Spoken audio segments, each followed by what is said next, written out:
नमस्कार, आप सभी का स्वागत है टॉप अपडेट में। मैं हूं आपके साथ शालिनी राणा।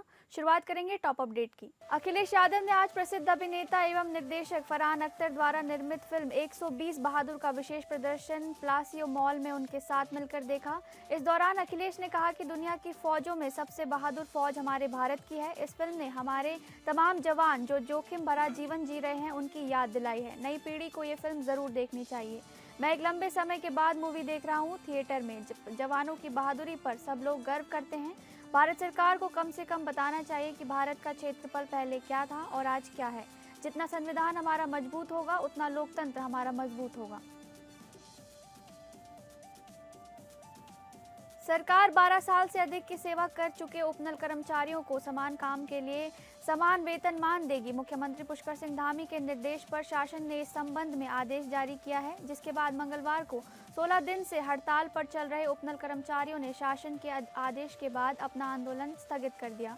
मुख्यमंत्री पुष्कर सिंह धामी ने कहा कि उनकी सरकार के 3 साल पूरे होने पर उन्होंने उपनल कर्मचारियों के लिए घोषणा की थी। सरकार क्रम के तहत उपनल कर्मचारियों को प्रक्रिया में शामिल करके समान वेतन देगी। उन्होंने कहा, सरकार और कर्मचारियों ने बेहतर बातचीत करके एक समन्वय बनाया है। उपनल कर्मचारी हमारे राज्य के महत्वपूर्ण अंग हैं। निश्चित रूप से उन्हें राज्य के सभी लाभ मिलने चाहिए। 2027 विधानसभा चुनाव से पहले राजनीतिक दल अपनी तैयारियों में जुट गए हैं। इस बीच भाजपा ये दावा कर रही है कि चुनाव से पहले कांग्रेस के नेता उनके पाले में आएंगे और कांग्रेस को हार का सामना करना पड़ेगा। इसको लेकर अब कांग्रेस प्रदेश अध्यक्ष गणेश गोदियाल ने प्रतिक्रिया दी है। उन्होंने कहा कि भाजपा की ये बात हमारी इस बात को सिद्ध करती है कि भाजपा चोरी से चुनाव जीतती है, चाहे वोट चोरी से हो या कैंडिडेट चोरी से। उनको अपने कैंडिडेट पर भरोसा नहीं है। उनकी नज़र हमारी लीडरशिप पर है कि हम चोरी करेंगे और चुनाव जीतेंगे, लेकिन हमारी जनता के पास ये ताकत है कि वो चोरों को सबक सिखा सकती है। इसलिए अगर बीजेपी हमारी सेकंड लीडरशिप चोरी करके जीतना चाहती है तो जनता उन्हें सबक सिखाएगी। अयोध्या में राम मंदिर का निर्माण पूर्ण होने पर प्रधानमंत्री नरेंद्र मोदी उद्घाटन समारोह में पहुंचे, लेकिन अगर हम बात करें कांग्रेस पार्टी की तो कांग्रेस का कोई बड़ा हो या छोटा नेता भी राम मंदिर समारोह में नहीं पहुंचा। हाल ही में प्रधानमंत्री नरेंद्र मोदी के द्वारा भगवान श्री राम मंदिर पर ध्वज पताका फहराई गई और प्रभु राम को प्रधानमंत्री ने याद किया और भावुक भी हुए। देश के इतने बड़े आयोजन में कोई कांग्रेसी नेता वहां पर नहीं दिखाई दिया। ये बहुत गंभीर विषय है। इसी पर उत्तराखंड भाजपा प्रवक्ता जपेंद्र सिंह ने कहा कि कट्टर कांग्रेसी कभी भी राम मंदिर नहीं जाएंगे। उन्होंने कांग्रेस पर कटाक्ष करते हुए कहा कि स्वर्गीय इंदिरा गांधी का प्रकरण याद करके देखिए। जब उन्होंने 600 साधु संतों के ऊपर गोलियां चलाने का काम किया था, उस समय कांग्रेस की सरकार थी। जब बाबरी मस्जिद ध्वस्त की जानी थी, उस समय भी कांग्रेस थी। कांग्रेस कभी नहीं चाहती थी कि राम मंदिर बने। उसी वजह से कांग्रेस आज के समय देश से भी जल्द गायब हो जाएगी। उत्तर प्रदेश में चल रही एसआईआर प्रक्रिया को लेकर उप जिलाधिकारी विनय कुमार ने सख्ती दिखाई है। उप जिलाधिकारी विनय कुमार बीएलओ तथा विभाग के अन्य कर्मचारियों को गांव-गांव भेजकर एसआईआर प्रक्रिया को तेजी दे रहे हैं। उप जिलाधिकारी विनय कुमार ने जानकारी देते हुए बताया कि बिलारी विधानसभा और कुंदरकी विधानसभा में अब तक एसआईआर प्रक्रिया लगभग 55% से अधिक पूरी हो चुकी है। बीएलओ से लगातार रिपोर्ट ली जा रही है। अच्छे कार्य करने वाले बीएलओ को जिलाधिकारी द्वारा सम्मानित भी कराया गया है। बीते दिनों लगभग 11 बीएलओ को जिलाधिकारी द्वारा प्रशंसित पत्र देकर सम्मानित किया गया और लगभग 15 ऐसे बीएलओ और चिन्हित किए गए हैं जिन्होंने अपने कार्य में रुचि दिखाई है, जिन्हें जिलाधिकारी द्वारा प्रशंसित पत्र देकर सम्मानित कराया जाएगा। विवादित शो इंडियाज गॉट लेटेंट को आपत्तिजनक टिप्पणी के चलते एफआईआर झेल रहे रणवीर अलाहाबादिया और साथी यूट्यूबर आशीष चंचलानी की अर्जी पर सुप्रीम कोर्ट आज सुनवाई करेगा। रणवीर अलाहाबादिया ने गिरफ्तारी से राहत और उनके खिलाफ मुकदमा रद्द करने के साथ साथ असम, महाराष्ट्र में दर्ज एफआईआर को एक साथ जोड़ने की मांग की है। हालांकि पिछली सुनवाई में कोर्ट ने रणवीर की गई टिप्पणी पर सख्त नाराजगी जाहिर की थी और चेतावनी देते हुए गिरफ्तारी से राहत दे दी थी।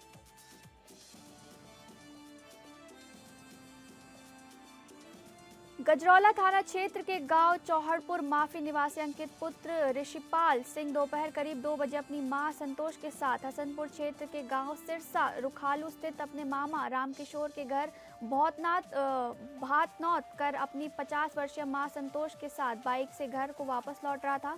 जहां हसनपुर राहरा मार्ग स्थित गांव डगरौली के नजदीक पीछे से अनियंत्रित तेज गति से आ रही बाइक ने उन्हें जोरदार टक्कर मार दी, जिसमें 50 वर्षीय संतोष की मौके पर ही मौत हो गई। महिला की मौत से परिवार में कोहराम मच गया है। फिलहाल पुलिस ने मृतका का शव पोस्टमार्टम को भेज दिया और पुलिस अग्रिम कार्यवाही में जुटी हुई है। हाथरस के नगला रामबल गांव में एक दलित परिवार में शादी थी। जब बारात गांव पहुंची तो कुछ दबंगों ने कथित तौर पर बारात को गांव में प्रवेश ही नहीं करने दिया। बताया जा रहा है कि ये दबंग पहले भी दलितों की बारात को रोकने का प्रयास कर चुके हैं। इस संवेदनशील स्थिति की सूचना भीम आर्मी के सदस्यों को मिली। भीम आर्मी के सदस्यों ने तत्काल मामले की गंभीरता को देखते हुए कोतवाली सासनी पुलिस को अवगत कराया। सूचना मिलते ही कोतवाली सासनी के इंस्पेक्टर अवधेश कुमार भारी पुलिस बल के साथ बिना देरी किए नगला रामबल गांव पहुंचे, जिसके बाद पुलिस की सक्रिय मौजूदगी और कड़ी सुरक्षा व्यवस्था के बीच शादी संपन्न हुई। कछौना हरदोई लखनऊ नेशनल हाईवे पर बुधवार की देर शाम सड़क हादसे में 2 युवकों की मौत हो गई। मृतक के चचेरे भाई राजेश ने बताया है 5 बजे दीपक अपने भतीजे मोहित व चचेरे भाई अर्जुन के साथ मेट्रो ढाबा पर खाना खाने के बाद बालामऊ की ओर आ रहे थे। तभी हरदोई लखनऊ नेशनल हाईवे निकट इंडियन फैमिली रेस्टोरेंट के पास बाइक अनियंत्रित होने पर डिवाइडर से जा टकराई, जिससे बाइक पर सवार दीपक पुत्र विश्राम, मोहित पुत्र रमेश और अर्जुन पुत्र तुलसी निवासी कछौना कस्बे के मोहल्ला काशीनगर गंभीर रूप से घायल हो गए। राहगीरों की सूचना पर मौके पर एम्बुलेंस ने कछौना सामुदायिक स्वास्थ्य केंद्र में उन्हें लाया, जहां पर डॉक्टर ने अर्जुन व मोहित को मृत घोषित कर दिया। वह दीपक की हालत गंभीर देखते हुए जिला अस्पताल रेफर कर दिया गया है। जानकारी पाकर पहुंचे कछौना पुलिस शव को कब्जे में लेकर कार्रवाई में जुट गई है। समनपुर थाना क्षेत्र के कहरा सुलेमपुर गांव का मामला सामने आया है, जहां आपसी रंजिश में दबंगों ने जानलेवा हमला कर दिया। बताया जा रहा है कि हमले के दौरान महिलाओं की जमकर पिटाई की गई। दबंगों ने लाठी, डंडे और धारदार हथियार से महिलाओं पर हमला किया। बताया जा रहा है कि पिटाई से 3 महिलाएं गंभीर रूप से घायल हुई हैं। 2 दिन पूर्व थाने पर पुलिस ने सुलहनामा भी लिखवाया था, लेकिन सुलहनामे के बाद भी दबंगों ने महिलाओं पर हमला किया। पुलिस इस मामले की जाँच में जुटी हुई है। कुशीनगर जिले से एक हैरान कर देने वाली खबर सामने आई है, जहां दहेज की मांग पूरी न होने पर दूल्हे पक्ष ने बारात ही नहीं निकाली, जबकि लड़की पक्ष द्वारा 1500 लोगों का खाना तैयार था। उनके मेहमान मौजूद थे, डीजे बज रहा था, लेकिन रात 8 बजे अचानक सूचना आई कि बारात नहीं आएगी। बाद में पता चला कि दूल्हे पक्ष ने दहेज की मांग पूरी न होने का हवाला देकर बारात नहीं लाने का फैसला कर लिया, जिसके बाद शादी की खुशियां मातम में बदल गई। हताश परिजन पहले बंसी पुलिस चौकी और फिर पडरौना थाना पहुंचे। जब दूल्हे के गांव पहुंचे तो घर पर ताला मिला। बता दें कि दूल्हा नागेंद्र साहनी की शादी 8 महीने पहले तय हुई थी।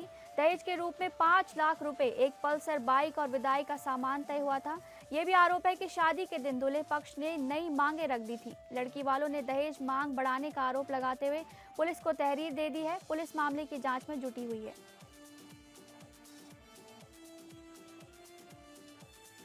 पीलीभीत की कोतवाली दियोरिया के पंसड़ी गांव में जेएनएम के छात्र की सिर में गोली मारकर हत्या करने के मामले में पुलिस ने मृतक के पिता सुरेश चंद्र की शिकायत पर मुरारी लाल, शिवम, मेवाराम, बादशाह, अमन राम आतौर, सूरज पाल और आशीष की मां पर हत्या, बलवा सहित गंभीर धाराओं में केस दर्ज कर आरोपियों की तलाश शुरू कर दी है। वहीं छेड़छाड़ की पीड़िता ने गंभीर आरोप लगाए हैं। साथ ही कहा, अगर पुलिस समय रहते आरोपियों को पकड़ लेती तो उसके भाई की हत्या होने से बच सकती थी। थाना अध्यक्ष गौतम सिंह ने घटना की जांच शुरू कर दी है।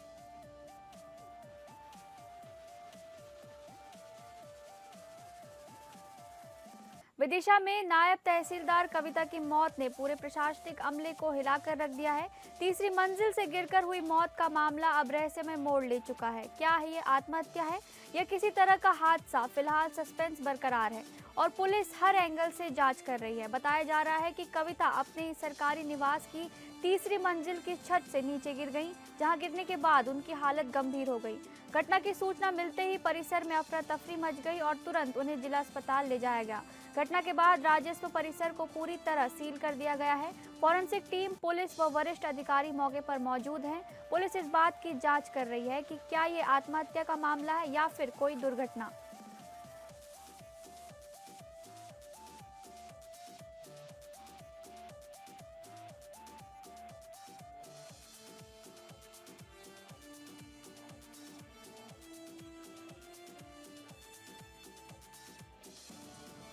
अमरावती के बडनेरा कॉम्प्लेक्स के पुराने इलाके में बुधवार आधी रात को हुई एक चौंकाने वाली घटना में ऋषिकेश कापेकर नामक युवक की बेरहमी से हत्या कर दी गई। आधी रात को हुए इस हमले से इलाके में बहुत तनाव का माहौल बन गया था और लोगों ने आरोपियों को तुरंत गिरफ्तार करने के लिए पुलिस स्टेशन पर धावा बोल दिया था।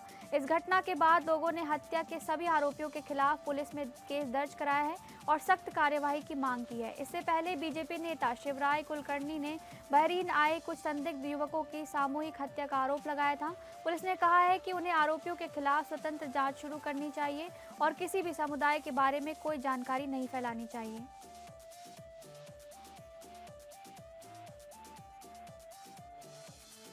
प्राथमिक तपास में सामने आया है कि अधिकांश के आधार कार्ड बांग्लादेश के होने की जानकारी मिली है। नवी मुंबई में रहने के लिए आवश्यक दस्तावेजों की पुलिस द्वारा छानबीन की जा रही है।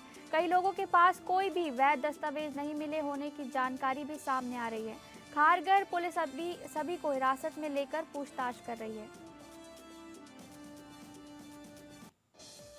गांधीनगर थाना क्षेत्र के जरीडीह बाजार में एक ज्वेलरी दुकान में दिन दहाड़े छीनताई की कोशिश करने का मामला सामने आया है। जरीडीह बाजार के आदित्य ज्वेलर्स में बाइक सवार दो अज्ञात व्यक्तियों द्वारा छीनताई जैसे घटना को अंजाम देने के मकसद से लगभग सुबह 11 बजे जब दुकान मालिक सुबोध कुमार वर्मा रोज की तरह अपनी ज्वेलरी की दुकान खोल रहे थे, तभी बाइक सवार दो अज्ञात व्यक्ति आए और उनका बैग छीनने लगे। लेकिन तभी एक व्यक्ति असंतुलित होकर जमीन पर गिर पड़ा और छीनताई की कोशिश में नाकाम हो गए, लेकिन मौके से दोनों अज्ञात व्यक्ति फरार होने में सफल रहे। इस घटना की सूचना मिलते स्थानीय पुलिस मौके पर पहुंची और बाजार में जगह जगह लगे सीसीटीवी की मदद से फुटेज के आधार पर बाइक सवार व्यक्तियों की पहचान करने में जुट गई है। हांगकांग में हाई राइज अपार्टमेंट्स में लगी भीषण आग से मरने वालों की संख्या 44 हो गई है। इसके साथ ही अधिकारियों ने जानकारी दी है कि लगभग 300 लोग अभी भी लापता हैं। हांगकांग में लगी ये आग दशकों में शहर की सबसे घातक आपदा बन गई है। बता दें कि ये घटना ताइपो स्थित वांगफुक कोर्ट एस्टेट में हुई, जो लगभग 2000 अपार्टमेंट वाले 8 इमारतों के परिसर में फैला हुआ है।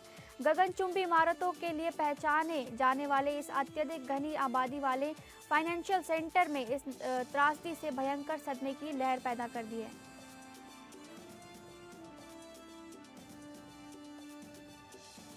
वॉशिंगटन डीसी में व्हाइट हाउस से कुछ ही दूरी पर बुधवार दोपहर नेशनल गार्ड के 2 जवानों को गोली मार दी गई। यह हमला फरागट मेट्रो स्टेशन के पास 17वीं और आई स्ट्रीट के कोने पर हुआ। दोनों जवानों की हालत गंभीर है। दोनों जवानों की हालत मुठभेड़ में घायल हुए हैं। उसी भारी सुरक्षा के बीच स्थानीय अस्पताल में भर्ती कराया गया। कानून प्रवर्तन एजेंसियों के अनुसार संदिग्ध की पहचान रहमानुल्लाह लाकनवाल के रूप में हुई है, जो 29 वर्षीय अफगान नागरिक है।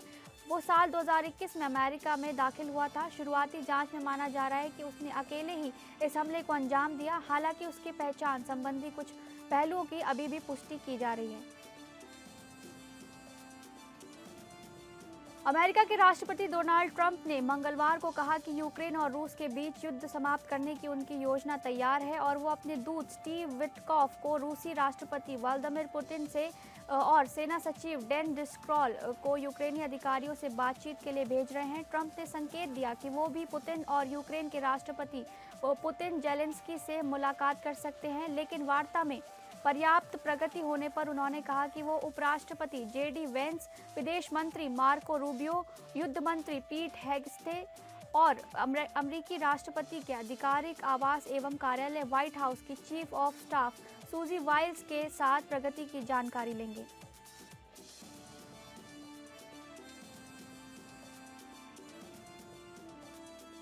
फिलहाल टॉप अपडेट में बस इतना ही। नमस्कार।